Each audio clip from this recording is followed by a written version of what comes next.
Leçon de géographie sur un monde maritimisé. Comment et pourquoi la mondialisation transforme-t-elle les espaces maritimes du globe? Première partie, la maritimisation du monde. Mer et océan sont les espaces majeurs de circulation et d'échange. Ce sont des espaces de circulation essentiels pour le commerce mondial. Près de 90% des flux de marchandises sont concernés, notamment parce que cet espace offre des capacités plus importantes que les autres et des modes de transport qui sont plus efficients. Les navires sont de plus en plus grands, on parle même de gigantisme. Ils sont spécialisés.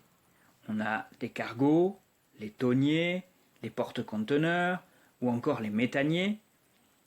Les coûts sont plus faibles du fait du nombre de produits plus importants qui vont être transportés et sur de longues distances. La régularité est plus grande pour desservir les différents clients. À cela s'ajoutent les flux d'informations qui transitent par 800 000 km de câbles sous-marins. Les flux suivent des routes organisées et sécurisées qui relient les trois pôles majeurs de l'économie mondiale, l'Amérique du Nord et l'Europe, qui sont aussi des espaces de tourisme, notamment les littoraux avec les stations balnéaires ou les ports de plaisance, et qui relie également l'Asie-Pacifique, qui concentre 15 des 20 principaux ports mondiaux. 75% des échanges se font entre les façades maritimes de ces trois régions, qui concentrent les infrastructures portuaires, notamment avec les ZIP, les zones industrielles-portuaires les plus performantes et de grandes compagnies maritimes, comme la CMA-CGM. Toutefois, les routes nord-sud et sud-sud progressent. L'évolution est permanente, que ce soit du point de vue des flottes ou des ports qui se transforment.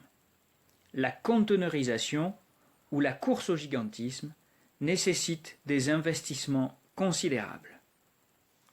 Deuxième partie, les enjeux de l'espace maritime. 80% de la population mondiale vit sur les littoraux. 10 à 12% dépendent de la pêche ou de l'aquaculture pour subsister.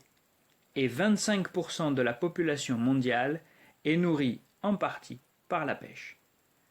Or, la demande en produits de la mer augmente et cela entraîne la surexploitation des ressources halieutiques. Elles deviennent objet de conflits entre pays, notamment entre pays développés ou émergents et pays en développement. La mer dispose également d'un potentiel énergétique, notamment avec les plateformes offshore et les hydrocarbures.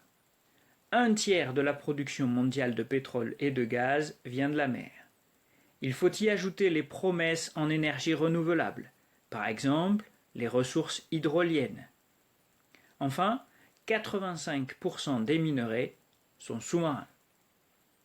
Ces données expliquent que les règles internationales pour défendre les espaces maritimes se développent. Les zones économiques exclusives, ZEE, ont été développées pour donner à chaque pays riverain un accès aux ressources marines et sous-marines. Mais ces limites des ZEE sont contestées dans de nombreuses régions. Les conflits maritimes sont souvent la prolongation de conflits terrestres entre États, auxquels s'ajoute la volonté d'accéder à de nouvelles ressources, ce qui peut entraîner le développement également de la piraterie.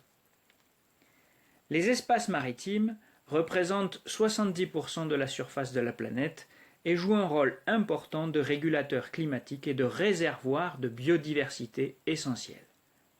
Ils sont complémentaires des espaces terrestres pour les ressources énergétiques et alimentaires. Cependant, ils sont menacés par les activités humaines. 80% de la pollution est due aux activités terrestres. 20% est due aux bateaux et aux plateformes offshore et aux pollutions accidentelles, comme par exemple l'explosion de Deepwater Horizon en 2010.